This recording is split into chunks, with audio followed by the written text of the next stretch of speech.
My doorbell camera sent me an alert at 2:17 p.m. on Tuesday while I was at work. What I saw made my stomach drop. A complete stranger walking through my front door carrying a duffel bag.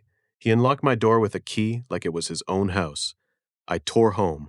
When I got there, I saw Derek's car in the driveway, which completely threw me, and one more car I didn't know.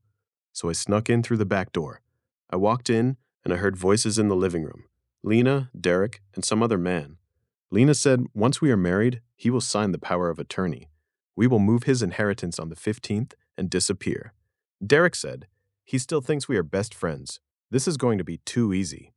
I peeked from around the corner and saw them sitting at my laptop, open to my banking portal. My blood turned to ice. I slowly walked back out. Welcome back to Ravage Stories, where dark secrets get uncovered, shocking betrayals are exposed, and satisfying revenge always follows. If you are new here, hit that subscribe button and join in. Let's dive in. My name is Ryan Hale, software engineer. For 3 years, I was engaged to Lena Voss. Beautiful, smart, the woman I thought I would spend the rest of my life with. We met through my best friend Derek Reed. 11 years of friendship. The man who knew my drinks order, showed up when things went wrong, and made my mother laugh to tears. My mother Diane was retired. She adored Lena, or so I believed. She smiled warmly every time Lena walked into a room and told me more than once, Ryan, do not let this one go. Lena was wonderful, warm, loving. She kissed me goodbye every morning, left little notes in my jacket pocket I would find at work. Remembered the small things, the way I took my coffee, the restaurant I mentioned once 6 months ago. She made me feel like the luckiest man alive. Looking back now, I understand that the performance was flawless because it had been practiced twice before, on 2 other men, in 2 other cities, under 2 other names. But I am getting ahead of myself. I decided to follow Lena. I watched her drive to a quiet cafe on the edge of town. Derek showed up shortly after. They did not sit across from each other. They sat side by side. Derek reached over and took her hand. He interlaced his fingers with hers. Then he leaned in and kissed her. The kiss of 2 people who'd been kissing for years. My heart stopped. 11 years friends with Derek. 3 years in love with Lena. I do not know how long I sat there. I just know the man who drove away from that parking lot was not the same man who had pulled in. Then I drove straight to my mother's house. One look at my face. Come in. Tell me everything. I told her all of it. The alert, the stranger with the key, the cafe, what I had heard in my own living room.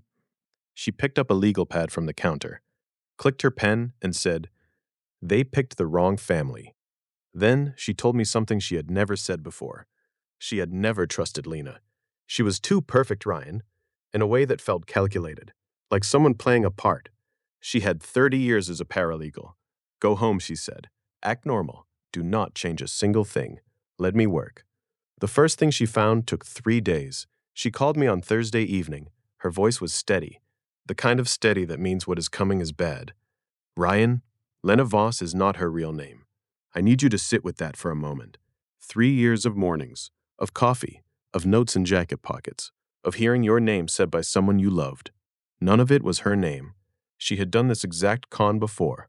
Twice. Different cities, different men, different names, same playbook. Find someone with serious assets, build trust over years, get close enough to access everything, then disappear.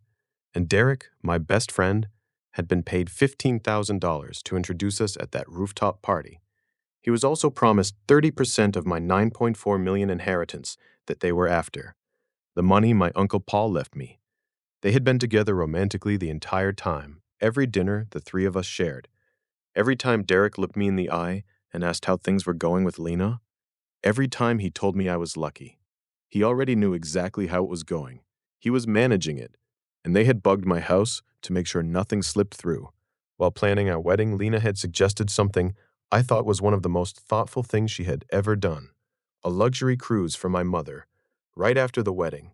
She deserves to relax, Ryan. All that running around, helping us plan. Let her go somewhere beautiful for 2 weeks. My mother had received the package, had already started looking at excursions, thinking about what to pack. When I told her what I had heard in my living room, she looked at the cruise brochure sitting on her kitchen table, then looked at me. Her face changed. 2 weeks, out of the country, starting right after the wedding. She was furious. They needed me gone out of the country, Ryan. I am the only person who would have known exactly what to do. They almost succeeded.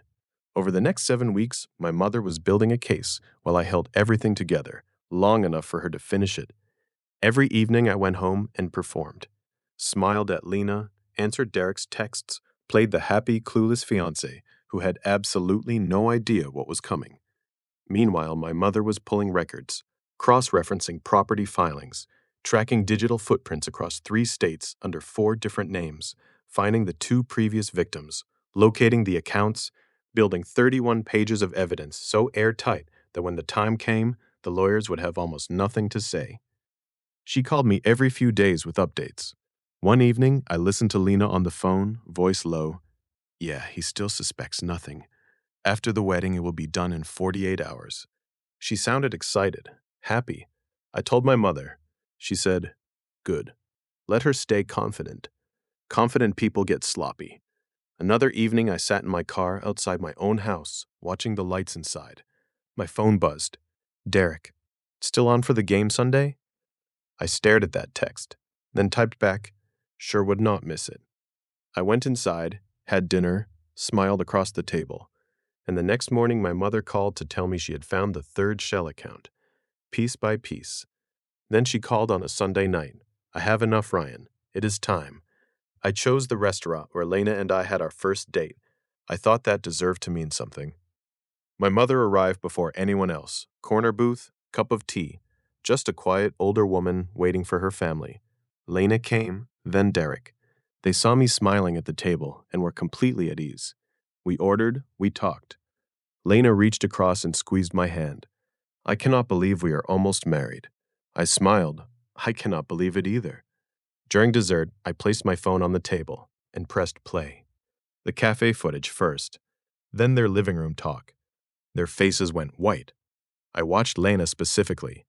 She did not cry. She went completely still. The mask did not slip. It just became unnecessary. And I understood sitting across from her in the restaurant where we had our first date that I had never once met the real person behind that face. My mother looked at both of them for a long moment. You made a mistake. You picked the wrong family to mess with. The police were already inside. They had been there since before we arrived. Fraud, conspiracy, identity theft, attempted grand theft, 12 to 18 years each. My mother walked into that prosecutor's office and placed 31 pages of evidence on the desk, organized by date, category, and relevance. Lena will spend the best years of her life behind bars. Derek lost everything because he decided to sell our friendship for 30% of a theft. They planned for everything. My blind spots, my trust, my love.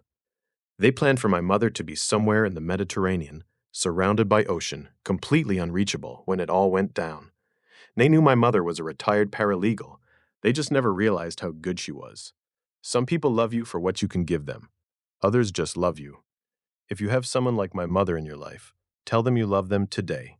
Drop a comment. Would you have had the patience to pretend like I did? The next story is coming soon. Hit that subscribe button not to miss it.